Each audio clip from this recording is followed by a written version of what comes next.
Alors quand vous dites il y a pas de questions, il n'y a pas de programme, il n'y a rien d'a priori, on n'est pas à la veille d'élections, bon c'est quand même dans un an, mais enfin bref, qu'un type comme Emmanuel Macron qui a fait l'ENA, qui a travaillé à Bercy avec Jean-Pierre Jouyet, un grand ami de la finance de François Hollande, qui est parti chez Rothschild. Avec Paul Ricoeur aussi. Avec Paul Ricoeur aussi, je vous l'accorde. Un philosophe.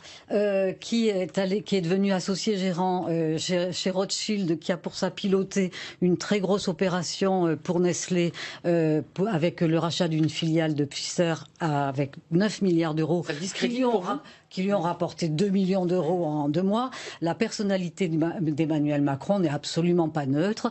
C'est un personnage qui appartient à la classe dominante et qui entend bien... À l'oligarchie, comme vous l'appelez. Oui. Et qui... En marche, ce qui a eu très intéressant dans vos deux interventions, et je n'ai pas été suffisamment attentive à ce que vous avez dit là, parce que je vous regardais vous deux. Il redira. Voilà. En marche, mais en marche vers quoi? Vous dites que la France est sur le déclin. Et que Emmanuel Macron, c'est cet associé gérant de la banque Rothschild, qui est à l'origine du CICE et du pacte de responsabilité lorsqu'il était secrétaire général à l'Élysée. Commencent à porter leurs frais aujourd'hui. Ce sont des cadeaux que vous parlez aux entreprises, en réalité c'est aux actionnaires, puisqu'il n'y a pas de contrôle sur l'usage, et ça vous le savez.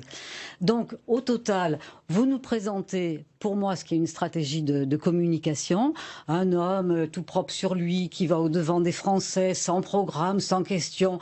Il n'a pas été construit sociologiquement, il n'a aucun intérêt, il ne sert surtout pas la soupe aux plus riches. Tout ça n'existe pas. Et donc, vous dites aussi c'est neuf, c'est dynamique, on a entendu ça. C'est ni droite, c'est ni gauche, on l'entend aussi. Non, on fait souvent du vieux avec du neuf, ou on prétend faire du vieux avec...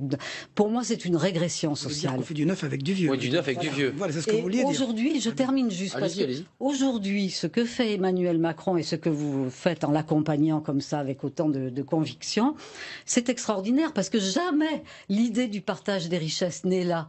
Or, aujourd'hui, la France est dans une crise sociale et politique majeure avec la loi El Khomri, qui est précisément la confrontation entre le travail et le capital.